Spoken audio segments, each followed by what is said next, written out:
Shabbat Shalom. This is Torah Portions. I'm Sean. You're watching this on Kingdom in Context. This is actually a part of our Torah Apologetics series. For many of you who may not be familiar, the word apologetics is just the general premise of defending something or explaining something against critical and negative attack. And many people are, as you saw from the intro, are very misunderstood about what the word Torah is. It just means instructions. A lot of people attack it unnecessarily, even believers, which is astounding to me since it's literally the behavior of our Messiah. So as we run through our chapters, we're going to be, these are, as you saw in the opening, these are culturally referred to as the Torah, even though all of the instructions given through the prophets to mankind would technically be called Torah. But as we run through these Torah portions this morning, we hope to show some very unique and interesting ways to hopefully explain or defend against unnecessary critique and attack that people bring against it. Because ultimately, we're defending the behavior, the lifestyle, the instruction of our Heavenly Father and His Son. So this is the part where I hope I hope the whole show becomes, a blessing to the point where, you can be better equipped in your life to be able to talk with friends and family and even strangers about how wonderful, how common sense our Heavenly Father is and His holy, His set apart Son, our Messiah, Yeshua of Nazareth. So hopefully it's a blessing. That's really my prayer for this. I appreciate everyone that's here joining me this morning live. A lot of people in the live chat already. I want to say hi to Dave Shearer. Thanks for being here, brother. Mike K. Gunder's back. Hannibal's back. Margot is back. Mary Slattery. Victor Alarcon. I think I got that right. Sorry if I messed that up. The Great Deception here. Blossom. Callie J. Nikki Latimer. Mashai Kim is back. Carly McGinn. Jason T. Welcome, everybody. You guys are seeing a lot of familiar names in here, a lot of people that are here all the time. I really appreciate it. It's a unique thing that we get to fellowship like this, kind of in this virtual domain of video hosting. So thanks for showing up to support it. It's not as good as being in person, but a lot of people from all over the country and other countries even. So Scott McVicker's back. Anita Vega. Welcome, everyone. Dottie Best. Leia. Jasmine R. Kathy Campbell, Blake Sutcliffe, Sharpen Stone, Jasmine, Master Soup is back. Welcome, everybody. There's a lot more here in the chat, but I'm sorry if I didn't get to your name. As always, guys, with these Torah portions, we're going to be reading Exodus 25 through 27. So after each chapter, so after I finish reading Exodus 25, I'm going to put on the bottom of the screen here, I'm going to put this call-in link, and you can use that to call in. You put this link in your browser, and you can actually video chat with me and ask me questions about the chapter we just read or about the companion passages that we're going to be going over. And I'm going to try to keep that Q&A session in between chapters to about 10 minutes if possible. That way the show doesn't go too long. And so I'm going to be flashing that up on the screen after I finish each chapter. So thanks, guys, for everyone being here. Looks like everyone has already enthusiastically joined in the chat. This particular episode, show, whatever you want to call it, this particular Torah portion is very interesting to me. These chapters, I just had a superficial reading. A lot of people will be like, man, these are some really boring chapters, because it sounds like architectural like plans and blueprints for how to build a tabernacle, the Ark of the Covenant. I'm sorry, guys, if you hear the dogs in the background. I'm not sure what's going on outside, but it seems to be a lot of commotion happening out there, so I apologize. All right, you guys, just give me 1 second, please. I'll be right back.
Okay, guys, thanks for someone telling me I'm muted.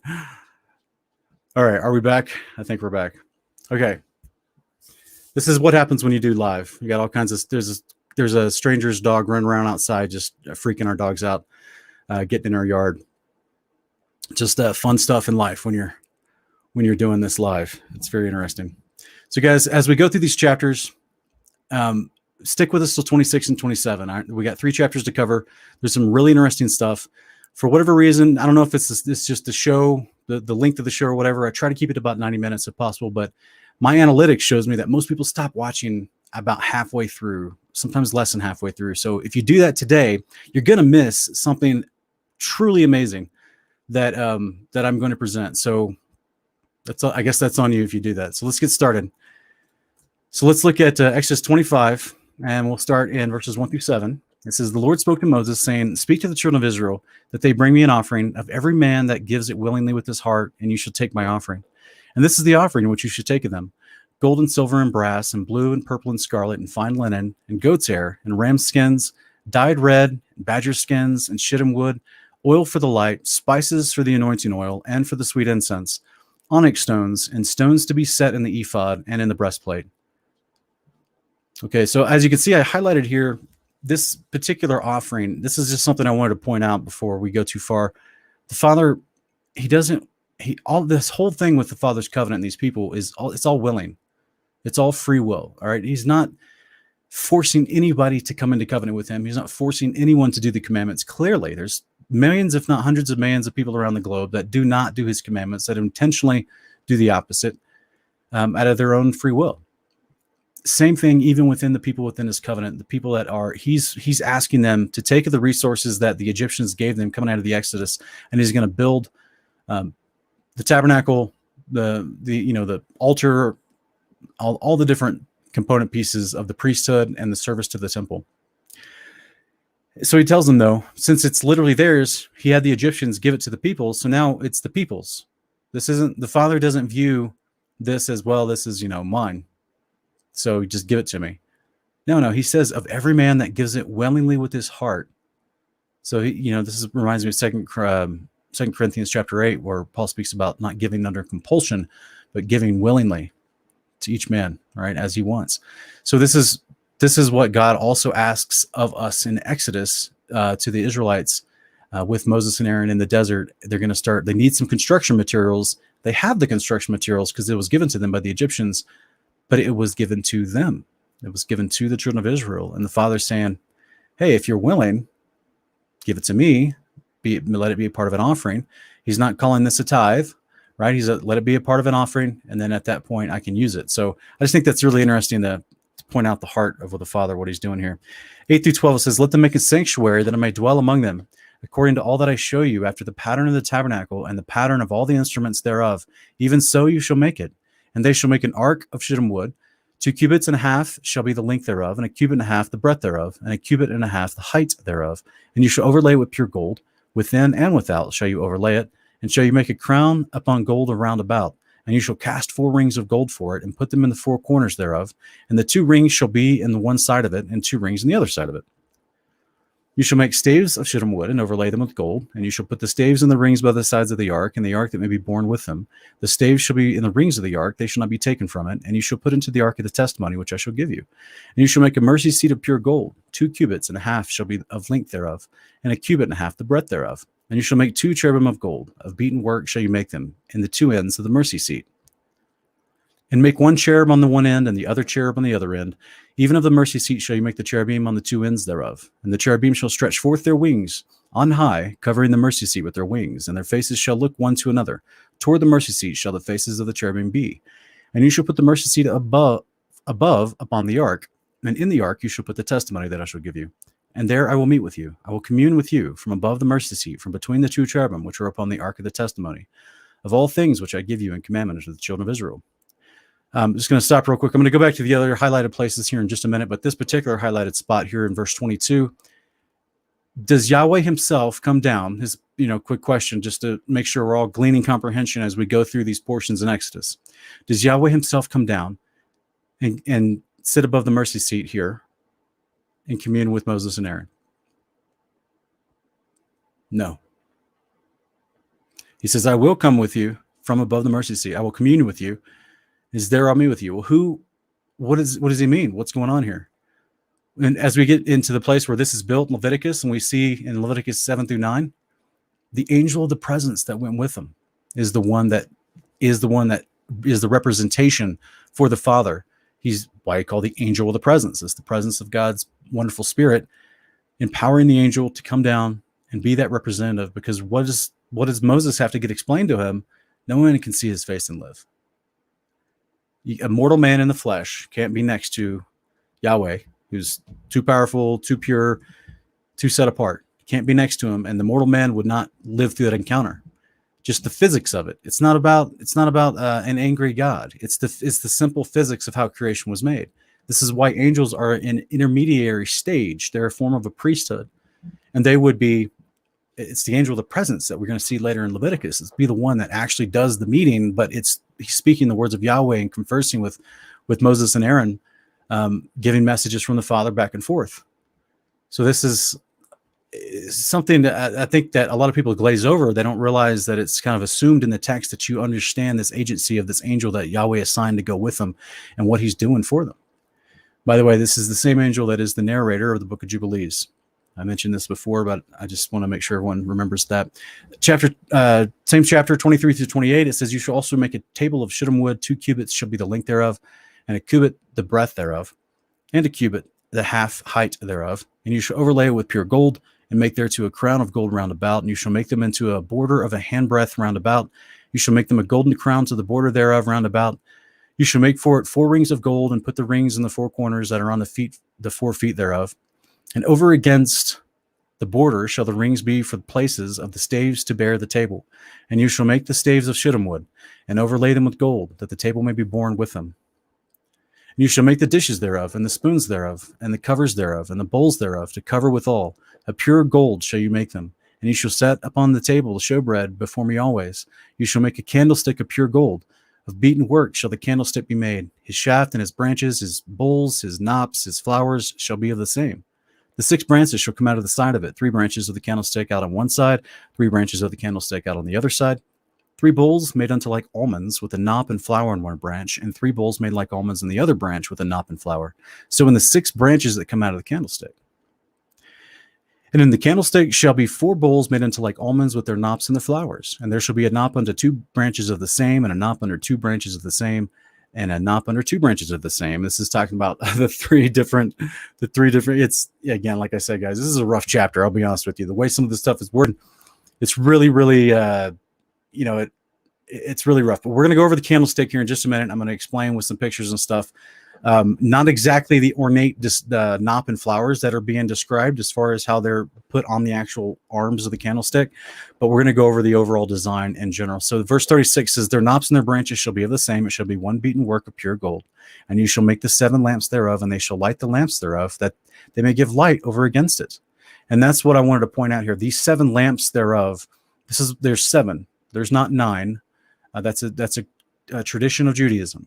Okay, that's not what Scripture teaches us. So there's 7 lamps thereof, not 9, and that's very important. We're going to go over the why the 7 here in just a minute. Verse 38: the tongs thereof and the snuff dishes thereof shall be of pure gold. Of a talent of pure gold shall he make it with these vessels, and look that you make them after the pattern which was shown to you in the mountain. And that I wanted to point out and highlight that, guys. So important. We already read about that earlier as well. This is Moses on Mount Sinai being shown a vision of something that's going on in heaven. And let me go back to this to show you what the Father tells him, that a lot of people can just glaze right over. Look at verse 8. And let them make me a sanctuary that I may dwell among them. Awesome.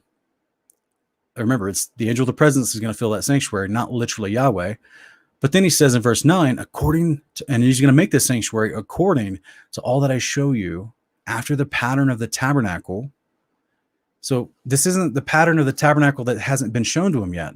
This isn't the pattern of a tabernacle that hasn't been built. People get so confused and they think, well, yeah, he ends up building a tabernacle, so that's what he means. No, guys, it's the one in heaven. This is the pattern that he's showing him of the one in heaven, and the pattern of all the instruments thereof, even so you shall make it. Inside and out, he's trying to show him exactly what is the tabernacle, the sanctuary in heaven above. And he's going to make a replica on the earth below.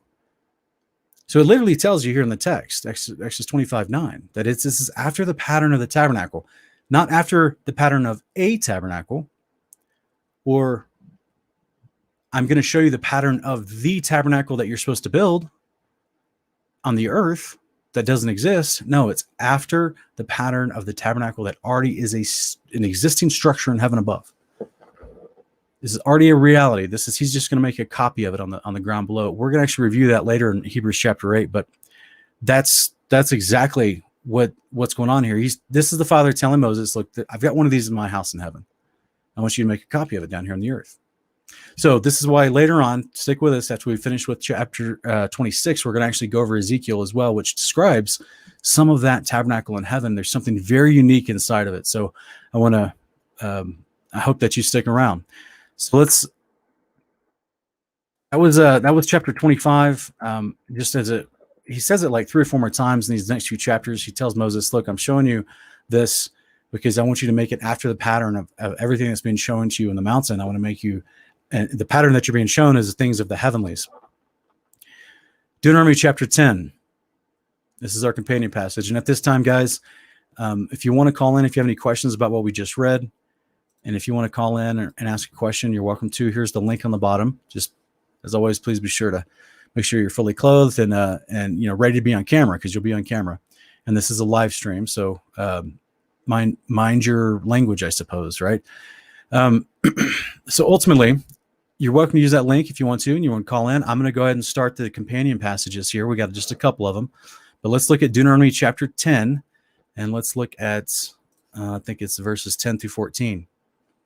And this is Moses kind of recounting what we just read, okay? He's kind of given a summary fashion of some of the stuff we just read, and we're going to continue to read from Exodus. He's doing this in Deuteronomy 10. He says, I stayed on the mountain 40 days and 40 nights, like the first time. And that time the Lord again listened to me and agreed not to destroy you. And then the Lord said to me, get up, continue your journey ahead of the people, that they may enter and possess the land that I swore to their fathers to give them. And now, O Israel, what does the Lord your God ask of you but to fear the Lord your God by walking in all his ways? That's his behavior, guys. To love him. This is why 1 John says that, if you think that you love the Lord, well, you've got to be doing his commandments. And also to serve the Lord your God with all your heart and with all your soul, and to keep the commandments and statutes of the Lord that I'm giving you this day for your own good. Behold, to love your God belongs the heavens, even the highest heavens, and the earth and everything in it. So I just want to draw up everyone's attention. So in the moment that the Father is explaining to us, this is so beautifully succinct. This is why it's so important to believe what Scripture says and not what men say. Okay? In this moment, while he's on the mountain for 40 days and 40 nights, the second time, the Father is reminding him, I've given you my instructions, and I'm trying to hopefully have people fear the Lord to the point where they actually want to obey me by doing my behavior, which God calls his ways. He calls them the commandments and statutes, and he says they're for our good. He says, I'm giving you this day for your own good. So this is not to enslave us. This is not to make us somehow religious zealots that are mindless, that don't know how to critically think. No, these are the Father's behaviors. He's saying, look, I'm just trying to tell you how I act. So if you act like this, it's going to be good for you. Because the Creator doesn't act out of pocket. He doesn't act sideways. He doesn't get weird. He doesn't get, to the point where he's acting irrational, right? He's in full control of his emotions and his behavior. He has perfected behavior. And this is why he's asking us to obey and abide in that. But what's unique about this is he's actually saying, behold, to the Lord your God belongs the heavens, that's plural, and even the highest heavens, and the earth and everything in it. So this is a descriptor, guys. This is a scripture, up, down, left, and right. This isn't metaphoric, flowery language that can be interpreted however you want. He already gave us the definitions of these terms in Genesis chapter 1 through 8. There's multiple heavens created on day 1. On day 2, the layer of heaven was created over our heads, enclosing us. In this moment of him explaining to Moses and showing Moses on the mountain the things that he needs about the heavenly tabernacle that would be in the highest heavens that we see in verse 14, the tabernacle that's in the highest heavens, the one that the Father uses. He's showing him the patterns of the interior, the furniture, the tools, everything inside of it, the structure, and wants Moses to make a copy of it. So connected with the tabernacle's design, and the moment it's shown to Moses is also inherently built into it from the Father's perspective, is this idea that the creation model, you've got to understand the creation model. This is why when Moses is on the mountain, Exodus 25, he's not seeing some vision of space. He's not seeing another galaxy. He's not seeing some string theory alternate dimension. He's literally seeing, from a vision, he's seeing what's literally above his head in the multiple layers of the firmament, as Deuteronomy 10:14 would describe it, the highest heavens. So in this moment, Moses himself becomes whether he believed it before or not, he's now a biblically enclosed earther. Moses himself is realizing this tabernacle that I'm supposed to make a copy of, I'm seeing it, and it's above my head and in multiple layers of the highest heaven.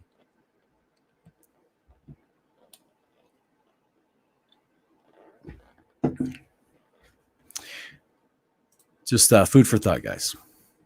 Food for thought. All right, so let's go to our next companion passage real quick. So we'll see here on Genesis chapter 9, 12 through 16. This is a fun one in my opinion anyway. I think this is beautiful. A lot of people may ask, well, how does this relate to Exodus? This is Genesis. Didn't we already cover this several weeks ago? Well, guys, all the scriptures connect. I just want to remind you how much they connect as we go through these things. Genesis 9, 12 through 16. And God said, this is the sign of the covenant I'm making between me and you and every living creature with you, a covenant for all generations to come. I've set my rainbow in the clouds, and it will be a sign of covenant between me and the earth. Whenever I form clouds over the earth and the rainbow appears in the clouds, I will remember my covenant between me and you and every living creature of every kind. Never again will the waters become a flood to destroy all life. And whenever the rainbow appears in the clouds, I will see it and remember the everlasting covenant between God and every living creature of every kind that is on the earth. All right, so by the way, if you haven't seen some of the previous videos where we've talked about this passage in Genesis 9, it's also in Jubilees chapter 6, and it literally is happening at Shavuot, at Pentecost, which I think is pretty fun, because that's the renewal of the covenant between the Father and Israel. Is Shavuot, is the yearly renewal, as explained, which is what we're reading about, which is the moment. This is 40 days in between the Exodus 24 from last week, where Moses, Aaron, and the elders of Israel had this Shavuot meal on the side of the mountain with seeing the angels of God. That moment was Shavuot. That meal was Shavuot. So as a commemorative thing to Shavuot, the Father also set the rainbow up to say, I'll never flood the earth again. He's going to handle wickedness and corruption in a different way next time. Okay. But I think what's so interesting, and this is something I made several years ago when I was reading through Genesis 9, that the rainbow is a sign of the covenant. It's given at Shavuot. Shavuot is a renewal of the covenant with Israel, which is what the time period we're reading here in Exodus 24, 25. But what's interesting, it's mentions in Genesis 9, verses 9, 11, 12, 13, 15, 16, and 17. It's mentioned 7 times, the word covenant, and there's 7 colors in the rainbow. I thought that was very interesting. I don't think it's a coincidence. So I just think it's so beautifully fitting that this beautiful display of the creation, which in my opinion actually is representative of the 7 layers of the firmament, which is something we're going to go into here in just a minute. But how interesting is it that Genesis 9, he mentions this word covenant in connection with the sign of the covenant on the day of the covenant renewal of Shavuot, mentions it 7 times. How beautiful. How beautiful. And then we also have the heavens and the highest heavens, which are the multiple layers of the heaven. There's 7 of them, of the structure of the firmament that we live in with the multiple layers of the heaven above. There's 7 layers. And I just think it's all fitting. It's pretty beautiful. So let's go into some really fun stuff, guys, okay? Irenaeus, he's a bishop of Lyons. He lived in what Lyons is now modern day would be called France. And he was in the 2nd century AD. He was a disciple of Polycarp. So he has a book that one of his more famously well-known books, if you're into reading early church father literature of any kind, And this is not the Catholic Church. This was before any kind of formation. This is him just still. This is just the offshoots of the actual disciples and their disciples throughout time. This is only, he's born 130 AD. So it's only about, by the time he gets to become a believer, disciples under Polycarp, I mean, we're only talking 40, 50 years after John, the disciple of Jesus, died. So, and if I'm not mistaken, Polycarp was an actual disciple of John, the disciple of Jesus. So this guy here, I just want to make a disclaimer that I've read through the demonstration of apostolic preaching, which is where I'm going to pull some of these quotes, because he's going to talk about the heaven. But I don't agree with every single statement. I don't know if it's a translation issue. I can't check the original text because they don't have that kind of scholarship on his early writings from the Greek. But I don't agree with every single statement. But man, he clearly teaches in his writings the gospel of the kingdom of God, like all the disciples taught, like Yeshua taught, like all the prophets taught. He teaches obedience through the commandments. That's the definition of obedience that he teaches. He's not a Trinitarian. He doesn't hold those views. And he has this really good understanding of the word Elohim, the word God, and the nature of Elohim being spiritual beings, which would include the angels, the Father, and the Son. This is an Elohim. This is what we're promised to be resurrected to at the resurrection. He understands the resurrection as well. And he mentions Paul as an apostle twice. So he validates Paul as someone legit. I just think it's interesting. He's a very unique perspective of that time period. And I would, probably be friends with the guy because I don't agree with every single way that he teaches through some of the metaphors he uses. But as far as the core foundational theology, I mean, the dude, he would sound very much like me, basically, if he had a YouTube video. So he says in chapter 3 of his book, now that we may not suffer aught of this kind, we must hold the rule of the faith without deviation and do the commandments of God, believing in God and fearing him as Lord and loving him as Father. Now, this doing is produced by faith. For Isaiah says, if you believe not, neither shall you understand. And faith is produced by the truth, for faith rests on things that truly are.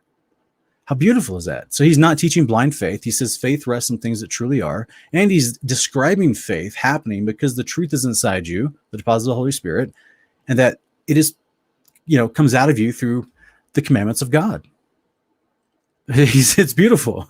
It's beautiful. It's very succinct, to the point. And just to give you some of his theological underpinnings, if you will, his framework, because when I explain this is his idea. Now, whether true or not, there's other passages like we've reviewed the Apocalypse of Abraham and other passages that do mention the multiple layers of the heaven, like I just read from Deuteronomy 10:14, the same heavens that Moses is being shown through so he can see the tabernacle. This guy's going to try to describe it from his understanding in the 2nd century AD, so that when he reads Moses and he's reading this part in Exodus 25, 1900 years ago, that was this guy's understanding of what Moses is seeing and understanding and what's being shown to him on the mountain. He says, now this world is encompassed by 7 heavens, in which dwell powers and angels and archangels, doing service to God, the Almighty, the maker of all things, not as though he was in need, but that they may not be idle and unprofitable or ineffectual. Wherefore also the Spirit of God is manifold in his indwelling, and in 7 forms of service is he reckoned by the prophet Isaiah as resting on the Son of God, that is the Word, in his coming as man. The Spirit of God, he says, shall rest upon him, the Spirit of wisdom and of understanding, the Spirit of counsel and of might, the Spirit of knowledge and of godliness, the Spirit of the fear of God shall fill him. He goes on to say, this is chapter 9 of his book. He goes on to say, now the heaven which is first from above and encompasses the rest. Think about that for a minute. I'm going to show you a picture of what this description means. Now the heaven which is first from above and encompasses the rest. What did we just read earlier in his first statement? This world is encompassed. The boundaries of this world has 7 heavens. 7 heavens. What was the word heaven in Genesis 1:6-8? The word heaven was the name given to the structure of the firmament. The word firmament and the word heavens, interchangeable for the 99% of the time. Sometimes the word heavens referred to just the open heaven where the birds fly, but 99% of the time it's talking about the structure where the Father described in Genesis 1:1-8. These are the layers of the heavens above us, the floors of the building, if you will. Okay. So he says there's 7 of them. It's encompassed by 7 heavens. Now he's going to talk about the heaven which is first from above. That's above the one over our head. The one that over our head that created on day 2 was last. So if there's 7 levels of firmament, the one that we see created in Genesis 1:6-8, which is on day 2, was created last, and it's the 7th layer of the firmament, which is last. So that means on day 1, 6 other layers were created. And this guy's explaining that the heaven which is first from above encompasses the rest. And that is of wisdom, the second from it of understanding. This is where he goes into the metaphoric application of the 7 layers of the heaven to these character attributes, specifically the character attributes given to the Messiah. And he says the 3rd is of counsel, the 4th reckoned from above is that of might, the 5th is of knowledge, the 6th is of godliness, the 7th, this firmament is ours. See what it says? He puts ownership into the 7th firmament, which was the one created last on day 2 in Genesis 1:6-8. He says, this one's ours, the one right above our head. This is the one that encloses us. He says, is full of the fear of that spirit which gives light to the heavens. It's the Spirit of God that gives light to the heavens. Did you guys remember in the promise of the covenant when we're resurrecting, given our glorified bodies? Revelation 22, verse 5, we are illumined by God. We will be illumined by God. This is why the angels show up like a blinding light sometimes. It is the Spirit that gives light. So this is how in Genesis 1:1, when there's darkness everywhere and the Father can say, let there be light, and there's no sun created yet. Well, good. That's fine. You got light. Easy. In the same way that Moses' face shone when he comes down from the mountain. The Spirit's exuding out of him, because he was just around the angel of the presence for 40 days and 40 nights, who's nothing but exuding the Spirit of God. Okay, so this is if we want to talk about practical application, science and physics, that is the explanation to, I'm not going into experimentation, but that's the explanation of how the Spirit literally can create light before the sun was even here. And it gives power to for the sun to create the light. So this is what he's trying to just briefly reference some of these things. And he says, for as the pattern of this, Moses received the 7-branch candlestick. We just read about that in Exodus 25. All those boring descriptions of the candlestick. This guy in the 2nd century, Irenaeus, he claims that candlestick is that shine continually in the holy place. He says it's for as a pattern of the heavens, he received this service according to that which the word spoke unto him. You shall make it according to all the pattern of the things which you've seen in the mounts. He's making this candlestick. This candlestick in the tabernacle of heaven above, according to this guy, was patterned after, according to its 7 branches on the candlestick, was patterned after the shape of the firmament structure of the building that we were created within. Let's take a look at what that looks like. Here's a candlestick. There's seven candles. There's one main center pole, and then there's 3 that are branching out like a horseshoe shape around it, as you can see. And as you can see, the knobs and the bulbs, the ornate pieces, that are layered upon it. This is an artist rendition, a depiction. I'm not sure if it's exactly correct. But now let's take that and let's chop off the base. And suddenly we have a firmament model. How interesting. And look at this. This is actually thanks to our brother at Hanging on His Words, Ken Heidebrecht. This is one of the images that he created for one of his videos called Firmament of the Heavens. Go check it out if you haven't. I'm going to show you guys the thumbnail here in just a minute to go check out that video if you haven't already. So check this out. 7 layers of firmament. Do you guys see the similarity in the design? The cavities between the candlestick holders. But some will say, well, Sean, okay, but what about the centerpiece? That doesn't look right. What's up with the centerpiece? Well, look, first of all, before we go to the centerpiece, the center stick, the center candle, let's look at the one that Irenaeus is saying, this world is encompassed by 7 heavens. Okay, there's 7 layers of firmament that encompasses us, and the shape of the candlestick was patterned after that shape. Okay, well, here's the earth. Underneath our firmament, the one created on day 2, the 7th layer, the last one. So that means the first layer is at the very top. And as you can see, that first layer encompasses all the rest. It becomes the boundary. It encloses all the rest. That's the first layer. How interesting, huh? So for all of you guys that are,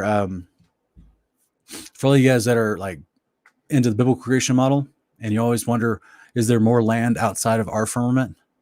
Is there more land outside the dome? I don't know. It's definitely possible if we believe this model. It's definitely possible. But what about this centerpiece? That doesn't seem to match the model. What's up with that? I mean, yeah, the overall shape, but you're missing the centerpiece. What's that centerpiece?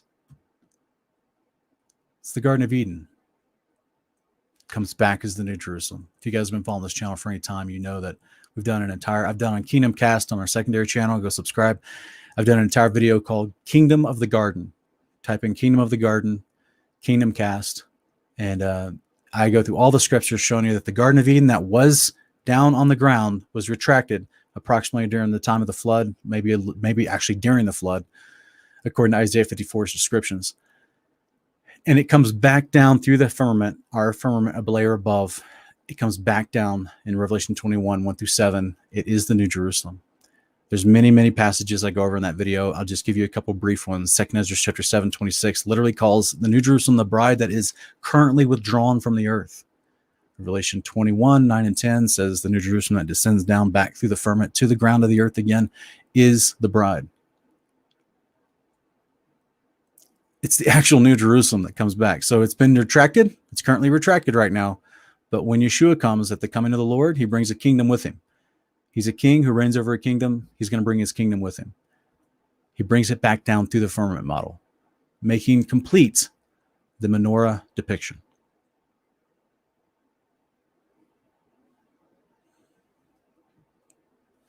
Let me take a drink, guys. For some reason, I'm really parched today. This is the mindset of Irenaeus in the 2nd century, someone that learned from Polycarp, who learned from John, who learned from Yeshua. They knew the creation model. They knew what Moses was staring at when he's on the mountain and he's seeing through the levels of the firmament and he sees the heavenly tabernacle. They knew the design, pattern, and structure. And it was a glory and an honor to be able to see that kind of thing, to be able to understand and see the Most High's house of tabernacle on the top layer. So this is the video. Go check it out. Hanging on His Words on YouTube. Ken Heiderbrecht, Firmament of the Heavens. Go check it out, guys. Amazing video. He goes over a whole bunch of different descriptions of the firmaments and the 7 layers of the firmament. As you can see, he also talks about the correlation of the 7 colors of the rainbow, 7 layers of the firmament. It's very fitting, in my opinion, that we literally have, every time you see a rainbow, you have a physical representation, not only of the shape of the firmament, but also of how many layers there are. And it's a sign of the covenant between the Father and the earth. And it was given on the day of covenant renewal between mankind and the Father. And this is your TV screen when you look up in the sky every time it rains. If you can find a rainbow in the clouds. I saw one just the other day and it was beautiful. And the way it's bowed, it looked like it was sideways because it was curving so hard inside the cloud layers. It was just beautiful. So hopefully that's an encouragement to you guys, but this still isn't even the most exciting thing yet that we're going to talk about. This is a credit to Wes Blaze Music, Wes Blaze Jones. He made this wonderful meme. He's got where some of these scriptures that he's included are like that he's trying to point out the different references to the different layers of the firmament that are mentioned in scripture.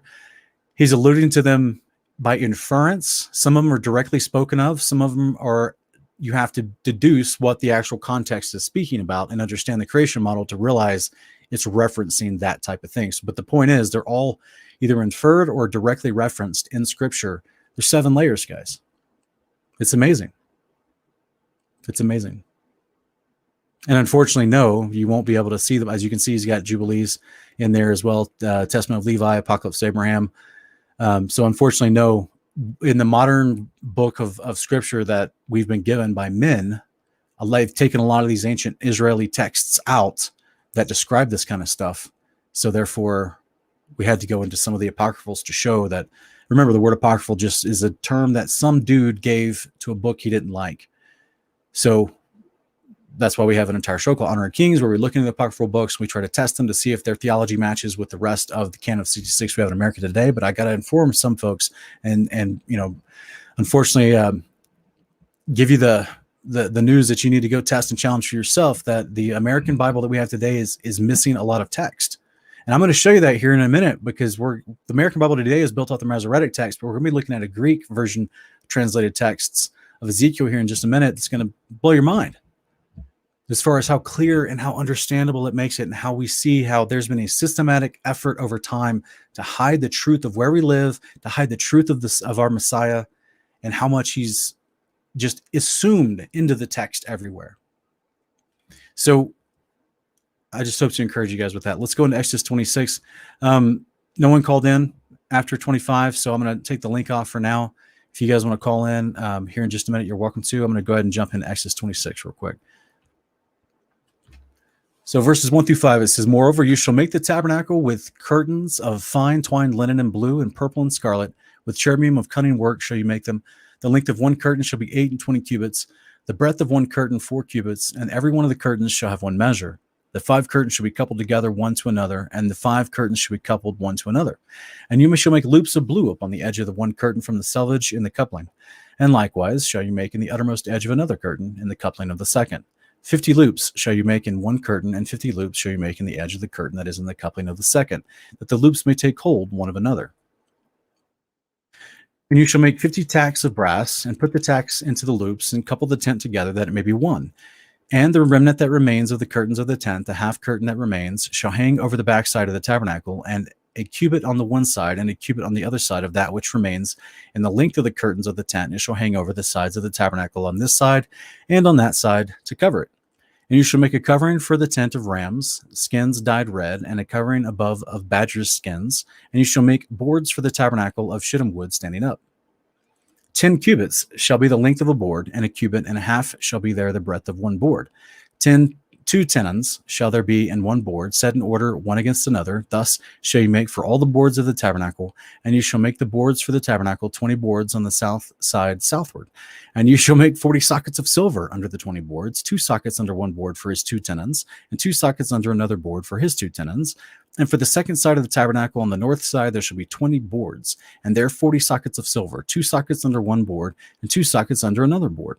And for the sides of the tabernacle westward, you shall make 6 boards, and the 2 boards shall you make for the corners of the tabernacles on the 2 sides. And they shall be coupled together beneath, and they shall be coupled together above the head of it unto one ring. Thus shall it be for them both. They shall be for the 2 corners, and they shall be 8 boards, and their sockets of silver, 16 sockets, 2 sockets under one board, and 2 sockets under another board. And you shall make bars of shittim wood, 5 for the boards of one side of the tabernacle, 5 bars for the boards of the other side of the tabernacle, and 5 bars for the boards of the side of the tabernacle for the 2 sides westward. And in the middle bar, the middle of the midst of the boards shall reach from one end to end. And you shall overlay the boards with gold, and make their rings of gold for places for the bars, and you shall overlay the bars with gold. And you shall rear up the tabernacle according to the fashion thereof, which was shown to you in the mountain. There it is again. He's just reminding Moses, and the reader, that all this that we're reading about, all this is being described about how to make the tent coverings connect to each other, and the outside structuring of the walls of the tent and that kind of stuff. All this stuff is being patterned after what was shown to him in the mountain. And you shall make a veil of blue and a purple and scarlet, and fine twined linen of cunning work, with cherubim shall it be made. And you shall hang it upon 4 pillars of shittim wood overlaid with gold.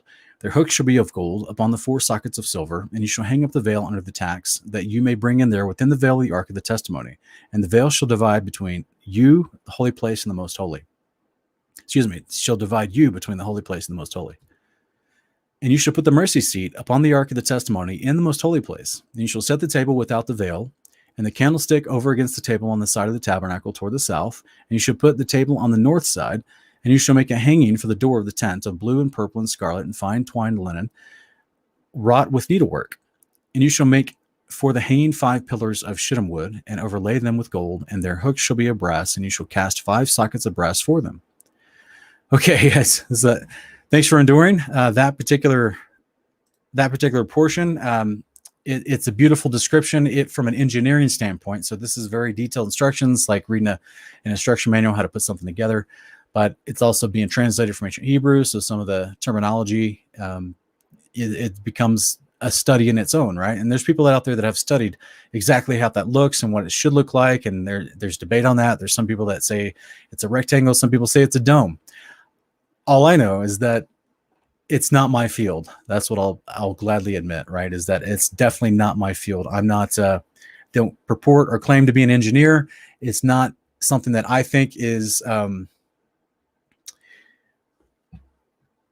a challenge that I'm trying to take on at any point to make some kind of replica of what we just read described. So kudos to those people who had it in their heart to do that. It's just not me. So unfortunately, I won't be able to field any grandiose questions or any detailed questions about the construction process that we just read. But what's interesting is the parallels of what it's describing. The tabernacle, the Ark of the Testimony, the inner holy place, the most holy place. Within that, which is what we would call the Holy of Holies, right, where the actual mercy seat was.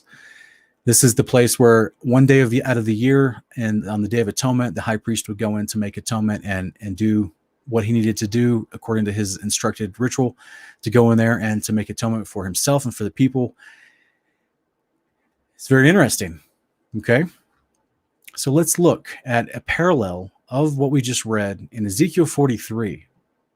And we got a quick question here from Jeremiah 16:16. She's asking, and we've actually covered this. I have an entire video. It's a Morning Cup of Context. If you guys haven't ever seen it, it's called No Temple in the New Jerusalem? ?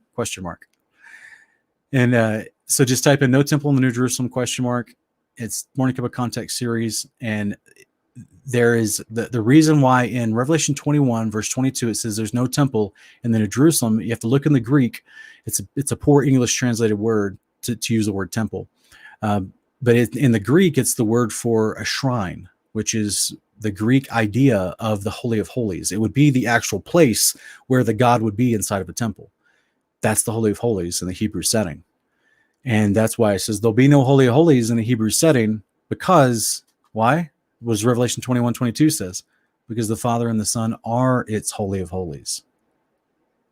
There's no place, there's no empty room that's a representative with the angel of the presence there, right? It's actually the Father and the Son there. It's actually, and let's read Ezekiel 43. I think you guys will be amazed.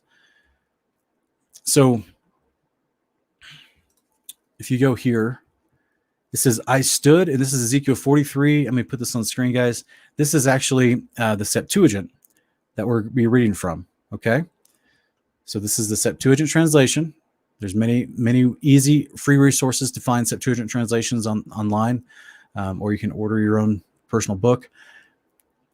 This one right here is going to say something mind-blowing in my opinion. So we're going to read verses 6 through 17. It says, I stood and behold, there was a voice out of the house of one speaking to me, and a man stood near me, and he said to me, Son of man, you have seen the place of my throne, the place of the soles of my feet, in which my name shall dwell in the midst of the house of Israel forever. And the house of Israel shall no more profane my holy name, they and their princes, by their fornication, or by their murders of their princes in the midst of them, when they set my doorway by their doorway, and my thresholds near to their thresholds. They made my wall as if it were joining myself and them. They profaned my holy name with their iniquities, which they wrought. And I destroyed them in my wrath and with slaughter. And now let them put away from me their fornication and the murders of their princes, and I will dwell in the midst of them forever. So this is actually the days of Ezekiel. Father is prophesying through Ezekiel. After Ezekiel's gone into captivity in Babylon, and he's showing him a vision of heaven for many, many chapters. Part of this vision, he's going to show him the actual house of the tabernacle in heaven above. The one that Moses saw, except this one is promised for the day of restoration of Israel. This one's promised with the millennial reign concept, the kingdom come concept. So there's one slight difference. Well, there's several slight differences, but I'm saying there's in significance as far as the ideas of how interesting. We're not just seeing the interior temple in all the descriptions of chapters 40 through 43. We're seeing the actual city and the mountain this thing has been described to be placed upon, which is amazing. It's truly amazing. So he goes on in verse 10 through 13 to say, and you, son of man, show the house to the house of Israel, that they may cease from their sins, and show its aspects and the arrangement of it. And they shall bear their punishment for all the things that they've done, and they shall describe the house and its entrances and the plans thereof and all its ordinances. And you shall make known to them all the regulations of it, and describe them before them. And they shall keep all my commandments and all my ordinances and do them. And you shall show them the plan of the house on top of the mountain. And again, I want to stress, guys, this is not this is not ground-based Jerusalem that he's talking about. And I know a lot of people like to claim that, oh, he's just promising them if they're obedient that they could build this again, because the temple was just destroyed in the days of Ezekiel when Nebuchadnezzar invaded. That's not what none of the context is about this. The whole context of Isaiah 40 through 48 is millennial reign. And in fact, in Isaiah 47:12, it's literally talking about the tree of life, like we see in Revelation 22, verses 1 through 5, and how its fruit produces every month, and its leaves will be used for the healings of the nations. That was not in the second temple that Herod built after the exiles came back from Babylon. That was it's all the descriptions have never been fulfilled. The descriptions that we're going to read about and the descriptions that the Ezekiel 40 through 48 talk about has never been fulfilled in history to this point. So this is the one that's coming with the Father, and this is the one that's literally on top of the mountain. We're going to read a parallel from 1 Enoch as well that explains where the location of this thing is on top of the mountain. So it's where the throne of the Father and the Son are. It's amazing, guys. And it says, these are the measures of the altar by the cubit of a cubit and a span. The cavity shall be a cubit deep, and a cubit shall be the breadth, and the border on the. And it's going to be some more, unfortunately, more engineering specs for a little bit, but we're going to get to the fun stuff here in just a minute. These are the measures of the altar by the cubit of a cubit and a span. The cavity shall be a cubit deep, a cubit shall be the breadth, and the border on the rim of it round about should be a span, and this shall be the height of the altar. From the bottom of the commencement of the hollow part to this great mercy seat, from beneath was 2 cubits, and the breadth was a cubit, and from the little mercy seat to the great mercy seat, 4 cubits, and the breadth was a cubit. What did we just read, guys?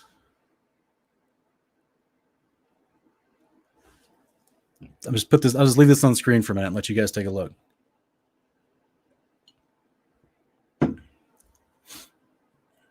Jimmy James says he's an engineering teacher. He loves it. Good on you, brother. Praise the Father for people like you. That's just not, I've tried to build some things in my life, but I'm not proficient. Lisa Mendez, looks like Lisa Mendez and Jason T are looking at something unique in this passage. There's 2 mercy seats. In the kingdom come, the heavenly tabernacle, on the mountain of the Lord, inside the New Jerusalem. There's 2 mercy seats. 2 mercy seats. There's a little mercy seat and a great mercy seat. You don't find this in Masoretic, you find it in the Septuagint. Now, why would anyone leave this out?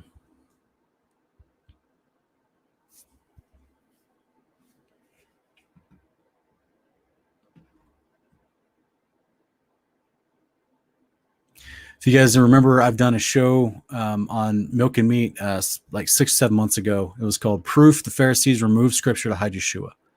That's the title of the broadcast. If you guys want to go watch it, and I compare parts of the Greek texts that were with early versions of the Septuagint compared to the modern day Masoretic text of the Hebrew that is translated into our English, and show you all the places where they took out stuff to try to hide mentions and explanations of Yeshua. This was one that I had not found when I made that 7 months ago or whatever. So you would add this one to the list. 2 mercy seats. Isn't that crazy? There's a great mercy seat. Who would sit there? That's the Father. And then there's a little mercy seat. It's actually giving you the dimensions as how far apart they are.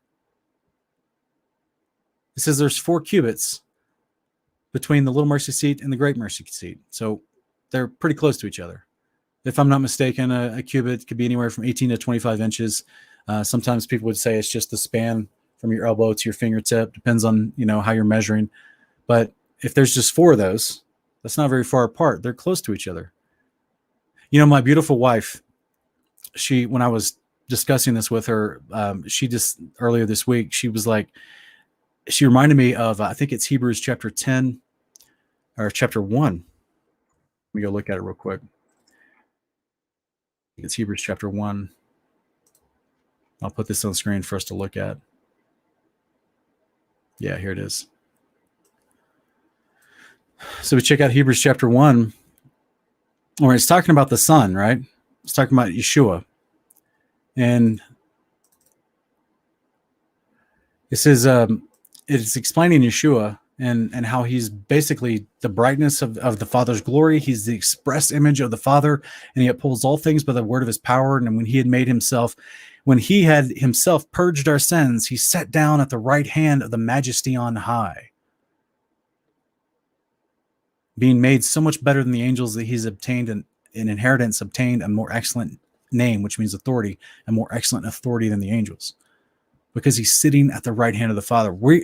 The book of Ezekiel just told us and just showed Ezekiel in prophecy through this vision. Ezekiel's getting to see the seat that the Son sits down next to the Father. How amazing is that? So he goes on to say in verse 15, the altar should be 4 cubits, the altar above the horns a cubit. The altar should be a length of 12 cubits by 12 cubits in breadth, square upon its 4 sides. The mercy seat shall be 14 cubits in length by 14 cubits in breadth on its 4 sides.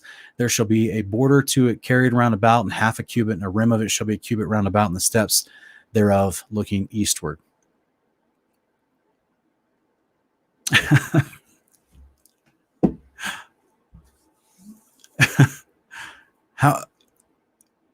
Why would you take this out of the Bible? Why would you not include this? Why would you possibly create a Hebrew version of a common Greek translation and then remove this kind of information if you truly value the writings of Moses?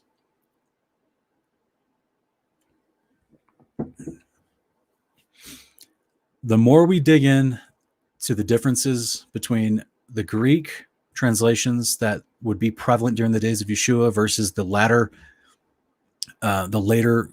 contemporary modern Hebrew translations that came around, that finalized itself in about the 8th, 9th century AD, that were done by rabbinic Pharisees, the more we see how the Pharisees did everything they could to hide Yeshua because they rejected him. They hated him. They were not worshiping Yahweh. You reject the Son, you reject the Father, as 1 John tells us. The more I look into that history of how prevalent that was, and I see little things like this, the more I understand Yeshua's fire, his anger and his fire when he looked at the Pharisees, and he would call them a brood of vipers. He would call them thieves and murderers and liars, whitewashed tombs. Those are some pretty serious insults, especially for someone that prides himself as being, moral and good behavior, being righteous. This is why Yeshua in Matthew 5:20 would say, unless your righteousness exceeds that of the Pharisees, you'll not see the kingdom of heaven. Of course, because the Pharisees were not righteous. They had man-made traditions. They were rejecting the words of the prophets and the fathers. The Pharisees' forefathers were killing the prophets throughout history because they were stealing the faith. They were stealing the pure doctrine and stealing the faith. And Yeshua was having to address it head on. He became Yeshua in his earthly body before he was resurrected. Yeshua's death on the cross was orchestrated by this brood of vipers. You think that they stared the Son of God in his face and were willing to kill him and beat him and spit on him, that they wouldn't try to remove some text to hide descriptions about him? I just thank the Lord for the ultimate justice that the Father has granted his Son, who endured all that. A guy that was just walking around being super loving, healing everybody everywhere he went, bringing hope to untold thousands of people in his region. And the Pharisees are treating him with such disdain and such just utter contempt, just like a brood of vipers would. But Yeshua is going to get the last, not laugh, but the last judgment, because that was appointed to the Son by the Father. So the Father knew the Son was going to endure some things, but at the same time, he also knew he was going to give the Son the opportunity to literally live forever and stare his accusers, his slanderers, his murderers in the face at judgment. Depart from me, I never knew you. He's not going to do it with salt, but he'll do it with, with equity and pure justice. He literally he gets to have his retribution in the most final way possible for the people that would treat him like this and would try to hide information that would explain his prophesied role. Guys, let me go through the motions. I've been getting into the philosophy of it or the emotions of it. But let me go through the technical scriptures of what we're looking at on screen here.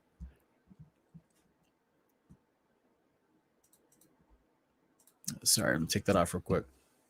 Psalm 110, 1 through 4. Yeshua is prophesied to become a high priest forever. Hebrews chapter, the whole book of Hebrews explains his priesthood. Like I just mentioned to you, like how he's the representation of the Father's goodness and his express glory. He's like a copy of what the Father looks like and how the Father behaves. Oh, by the way, Andy's going to be king of heaven and earth underneath the Father's authority, and he's going to be able to rule with the Father from his throne. So the Father literally made a seat for him. Did you guys know in the Greek, the lid of the Ark of the Covenant was called the propitiatory?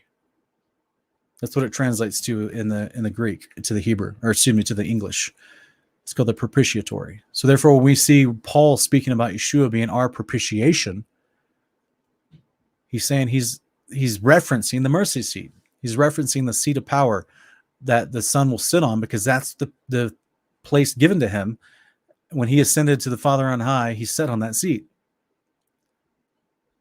And this is going to be in the tabernacle that's going to descend to the earth. How interesting is that? How interesting is that? It's amazing. It's amazing, guys. First Enoch 125. Okay, here's another companion passage.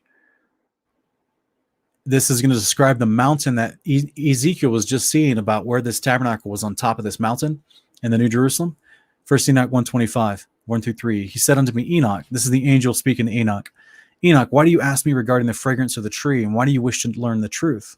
And then Enoch answered him, saying, I wish to know about everything, but especially this tree.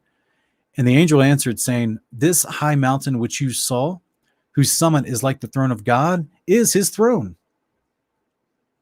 where the Holy Great One, the Lord of glory, the eternal King, will sit, when he shall come down to visit the earth with goodness.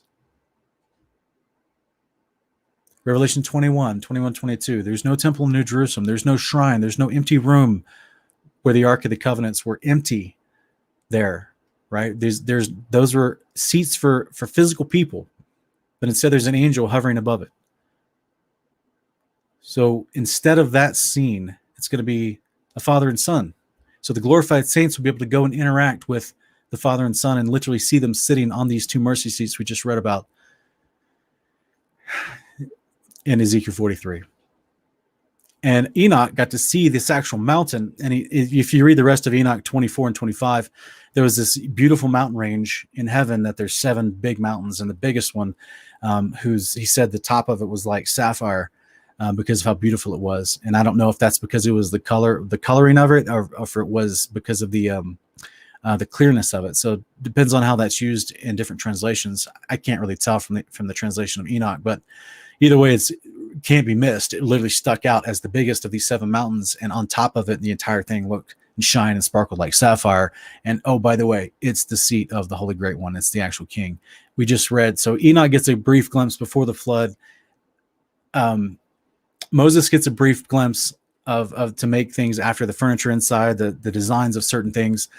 Ezekiel gets a greater glimpse, not just of the mountain, but the actual layout of the structures around the tabernacle. And then you have to read all of Enoch 40 through 43. It kind of systematically goes across the whole mountain, the house. It's called the Bayanth in the Hebrew. It's the house of the tabernacle, that it explains all the different porticos and the structures and the entryways and the towers and the all the different places and the altars, and then goes into the seat of the throne of the glory, the 2 mercy seats like we just read.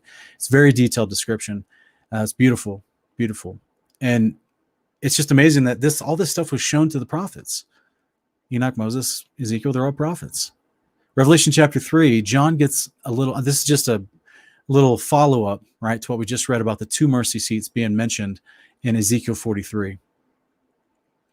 This is Yeshua speaking. It says, behold, I stand at the door and knock. If anyone hears my voice and opens the door, I will come in and dine with him and he with me. And to the one who overcomes, I will grant the right to sit with me on my throne, just as I overcame and sat down with my Father on his throne. Now, guys, keep in mind, I've mentioned before that this is not, I'm not saying that there's going to be like all the resurrected saints and the who knows how many hundreds of millions, maybe billions of resurrected saints. There's not just going to be one big bench that's called the throne that we all just sit next to Yeshua on, just called crowded up like sardines. This is a reference to the seat of power, right? This is why he steps into a priesthood, because the priesthood was rulers of the people, right? They were able to help administer justice, and they had authority over the people to decide amongst disputes. This is explained in Isaiah chapter 2:2-5 as well. But the actual referencing here of how Yeshua was granted that seat of authority with the Father, and he sat on the Father with his throne, we'll get to sit with Yeshua on his throne. So there, I'm guessing there'll be more than one place of seating, of ruling, of sitting, because, and this goes into much detailed description of heaven itself. The mountain that we saw from first Enoch and Moses saw, and also Ezekiel saw, that's where that Psalm 15, that who can ascend his holy hill, that's the place where only the resurrected saints and the angels can get to the top of that mountain to see, because you have to have a glorified body to step before the Father. Right? We just talked about that at the beginning of the show. I believe at ground level, where all the Gentiles will come in for the feasts and will come in for judgment and will come in to have matters and decided and disputed as they live outside the New Jerusalem, repopulating the earth through the millennial reign, there'll be another seat of authority and judgment where Yeshua will sit and judge amongst the people and also teach the people. He'll be the most incredible teacher ever. So, but as far as his throne next to the Father, we get a glimpse of that. Enoch, Moses, Ezekiel, and this is being referenced here in Revelation chapter 3. But I'm trying to parcel out carefully the distinction between literal descriptions and metaphoric usages of seats of power. But ultimately, there's a reference here. There's an understanding within the mindset of John in the 1st century AD. He understands. I promise you, he read the Greek version of the Septuagint. That was the book they had in their hands when they're reading Ezekiel and the prophets and the scrolls of the prophets. That was the version they had. So he understands this reference, that the Son could sit down next to the Father. Yes, he's even getting a vision here. These aren't even his words. But the point is, it lines up. He would understand. That's why he can receive this vision, and he doesn't have to question it, because he understands, like, this makes sense. This is exactly what Ezekiel and Enoch would talk about. That the Son of Man was always intended to rule over heaven and earth and over mankind specifically as a propitiatory, as a mediating high priest. How beautiful is that? How beautiful is that? It's amazing. It's truly amazing, guys. So let's get to Exodus 27. I'm already here at 1 hour and 10 minutes. And I got to keep going. I'll get fired up. Guys, if you want to, no one called in during that segment or during that moment there. If you guys want to call in here in a minute, I'll put the link back on screen after we finish chapter 27. It says 1-5, Exodus 27. You shall make an altar of shittim wood, 5 cubits long and 5 cubits broad. The altar shall be 4 square. The height thereof shall be 3 cubits. You shall make the horns of it upon the 4 corners thereof. His horns shall be of the same, and you shall overlay it with brass. You shall make his pans to receive his ashes, and his shovels and his basins, his flesh hooks and his fire pans. All the vessels thereof you shall make of brass. You shall make for it a grate of network of brass, and upon the net you shall make 4 brazen rings in the 4 corners thereof. And you shall put it under the compass of the altar beneath. By the way, that word compass just means the boundaries of the altar, that the net may be even to the midst of the altar. Basically, put a net underneath the altar to catches the food droppings and different things. And you shall make staves for the altar, staves of shittim woods, and overlay them with brass. And the staves shall be put into the rings, and the staves shall be upon the 2 sides of the altar to bear it. Hollow with boards shall you make it, as it was shown to you in the mountain. So you shall make it. Another reference. This was shown to Moses. It was already something that was created. He's making a copy of it. And you shall make the court of the tabernacle for the south side. There shall be hangings for the court of fine twined linen of 100 cubits long for one side, and the 20 pillars thereof and their 20 sockets shall be of brass. The hooks of the pillars and their fillets shall be of silver. And likewise for the north side in length there shall be hangings of 100 cubits long. The 20 pillars and their 20 sockets of brass. The hooks of the pillars and their fillets of silver. And the breadth of the court on the west side shall be the hangings of 50 cubits, their pillars 10 and their sockets 10. And the breadth of the court on the east side shall be 50 cubits. The hangings of one side of the gate shall be 15 cubits, their pillars 3 and their sockets 3. And on the other side shall be hangings 15 cubits, their pillars 3, their sockets 3. And for the gate of the court shall be a hanging of 20 cubits of blue and purple and scarlet and fine twined linen, wrought with needlework, and their pillars shall be 4, and their sockets 4. All the pillars round about the court shall be overlaid with silver. Their hooks shall be of silver, their sockets of brass. The length of the court shall be 100 cubits, and the breadth 50 everywhere, and the height 5 cubits of fine twined linen, and their sockets of brass. All the vessels of the tabernacle, and all the service thereof, and all the pins thereof, and all the pins of the court shall be brass. And you shall command the children of Israel that they bring you pure olive oil beaten for light, to cause the lamp to burn always. And the tabernacle of the congregation without the veil, which is before the testimony, Aaron and his sons shall order it from evening to morning before the Lord, and shall be a statute forever until their generations on behalf of the children of Israel. I highlighted this real quick in verse 20. You should command the children of Israel, they bring you pure olive oil beaten for light, to cause the lamp to burn always. If Moses is making something that is a copy on the ground of what it's already in heaven, that means there's olive oil in heaven. What do you make olive oil out of? Olives. Okay, cool. What do you grow olives on? A vine. What do you need a vine? A vineyard. What do you need for a vineyard? Soil. What do you need for soil? Water and air. Microbiologies, microorganisms in the soil to make sure there's proper nitrous counts. Guys, heaven is a real place. Like I talked about last time.